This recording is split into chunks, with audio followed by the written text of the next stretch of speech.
Kumusta mga kaninja at mga kalapatids? Ako ulit to si Shinobi Pigeon TV. Matagal akong hindi nakapag-vlog, mga mahigit isang taon din. Dahil nagkaroon tayo ng problema. Personal na problema. Ngayong 2026, susubukan nating bumalik ulit sa pag-vlog. Kumusta kayo dyan mga kalapatids? Kumusta ang mga alaga nyo? Kumusta ang mga karera natin? Ngayon, ongoing yung South, diba? South yung mga karera ngayon at nagkaka-smashan. Nagkakaubusan ng mga ibon ngayon sa mga kanya-kanyang mga club. So, yun nga matagal akong nawala. Sana supportahan niyo ulit ako. Panoorin niyo ulit yung mga videos ko, mga vlogs. At magsisimula ulit tayo. Meron ako ditong YB.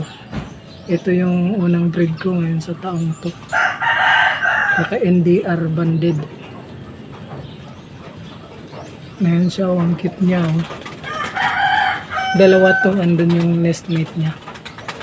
Bali, isa din sa dahilan kung bakit natigil ako sa pag-vlog. Dahil nga nasira din yung yung loft ko. Bulok na kasi. Nabulok na. Hanggang ngayon wala pa naman tayong bagong loft. Gumawa lang ako ng maliit na cage para sa mga YB. Para pag magkarera tayo kahit mga ilan-ilang piraso lang. Konti lang naman tayo maglipad yun, gumawa lang ako ng maliit na cage para sa mga ibabatcherin natin ito. Simulan pa lang natin tong batcherin. Ito yung pakpak niya. Pakpak. Haba na rin, Pilipad na rin to. Sana hindi to pumitik na malayo. Blue bar. Mana sa kanyang parents, parehas blue bar. Yung nestmate niya, blue bar din. Dalawa silang blue bar. Mga breeder ko. Yun na lang yung natira ko, bali namatayan ako ng 2 ibon Yung mga flyer ko dati, sila na rin yung ginawa kong breeder. Namatayan ako dahil tinamaan sila ng paramixo. Paramixo ba yan? Basta biglaan na lang tapos nakikita mo umiikot yung ulo, umabaliktad. Mabilis lang, mga 2 days lang ata yun, may namatay na. Pagkakaalam ko na stress sila kasi dati open loft lang naman ako. Open loft lang ako tapos i-cage ko na sila, nilagay ko na sila sa cage. Na-stress sila. Doon nagsimula sila tinamaan ng sakit. Pag na-stress talaga yung ibon, tinatamaan. Tapos yun, naagapan ko naman yung iba, hindi sila nahawahan. Pero 2 sa ibon ko yun nga, sinawing palad, hindi na nagamot. Sa kaawa ng Diyos naman, may nagamot akong isa sa kanila. Buti na lang, yun na lang talaga yung pag-asa kong breeder Kasi akala ko talaga nun, hindi na yun gagaling hindi na siya magagamot Kasi umiikot na talaga yung ulo niya. Ang plano ko nga nun, itatapon ko na nga lang yun Kasi sa makapanghawa pa at madamay, maubos lahat yung ibon ko, yung flyer ko. So, yun nga mga kalapatids, babalik ulit tayo sa mga pag-vlog natin. At may tuturuan tayo ngayon, may babatch rin tayo yung unang mga YB natin. Ito sila. Tapos may YB pa ako doon, hindi pa nawawalay. Mga nasa pa lang yun, 20 days old. May ito sila. Mas mas magulang to sila. Ito nasa 34 days na sila. 34 days. Pero hindi ko pa to sila baka pumitik Kanina, sinubukan ko sila pakawalan dyan sa bubong. Dyan lang naman sila, hindi sila umalis. Yung ginagawa ko mga tanghali pag malakas yung pag yung araw talaga tirik na tirik, tapat na tapat para hindi sila lumilipad. Hindi sila lilipad. So, yun guys. Kumusta kayo? Kumusta tayong lahat? Tagal akong nawala, Tagal na hindi nakapag-vlog. So, ngayong 2026, babalik ulit tayo sa breeding, sa pag-vlog, sa conditioning.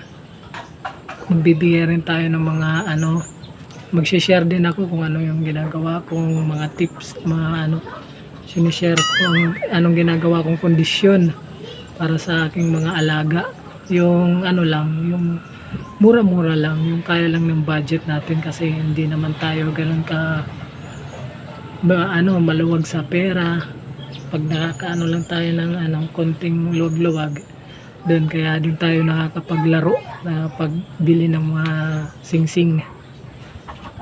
So yun guys, sana maganda yung taon natin ngayon 2026, makapaglipad tayo ng maraming ibon at magtamasa naman tayo. Unang lipad ko to sa North NDR. Bali kasi dati hindi pa ako nakapaglaro ng NDR, puro South yung nilalaroan ko. Ngayon susubok tayo ng North. Gusto ko rin kasi yung North kasi mas doon, hindi masyadong mahirap kumpara na sa South. Sa South kasi pahirapan talaga, maraming nalalagas na ibon. Tsaka gusto ko din kasi ng tawid dagat talaga na malayo, kaya sana pala rin tayo. Yung laro nito nasa July at August, dalawa kasing club to yung NDR ko. Sana maayos nga yung natin. So yun guys, papakita ko na lang sa inyo sa mga next vlog ko kung ano yung kulungan nila, gaano lang sila kalaki yung kulungan nila, maliit lang. Sige, pakita natin ngayon.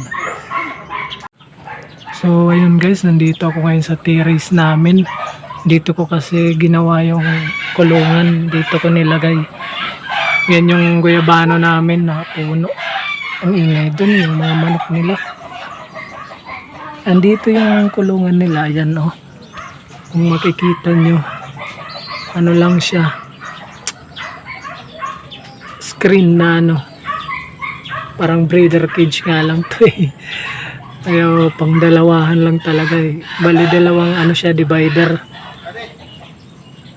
Andun yung nest mate nitong hawak ko.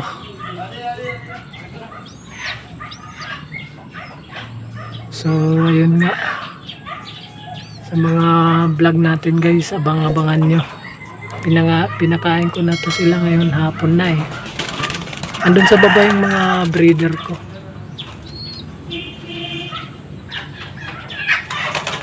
Balik ulit tayo sa pag-vlog guys. Maganda kaya yung view dito sa pag-aabang, kasi ito lang yung magiging view natin kasi doon wala na hindi na nga sila doon makadapo merong kahoy doon na tumubo ayun kanina doon ko sila nilagay dyan sa bubong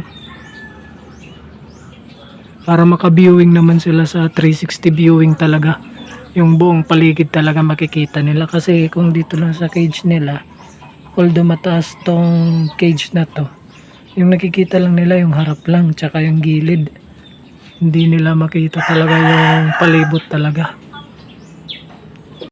So yun guys, susubok tayo ngayon ng mga bagong conditioning sa ating mga ibon. Sana magtagumpay naman tayo sa ating mga pagkukondisyon sa ating mga kalapate. Suportahan nyo ulit ako guys sa ating mga vlogs. Maraming salamat sa inyo dyan. Balik ulit tayo sa pag-vlog. So hanggang dito na lang muna guys yung video natin. Abangan nyo sa mga vlog natin sa susunod na mga araw. Yun ang ganda ganda ng YB turuan ko kaya ito ng kagaya ng Boroko to yung ibon po ng ministro, kasi mailap sila hindi ko pa sila ganun talaga napapaamo talaga, pero mapapaamo pa to kasi yung mga YB pa mga bata pa, kaya dapat mapaamo ko sila.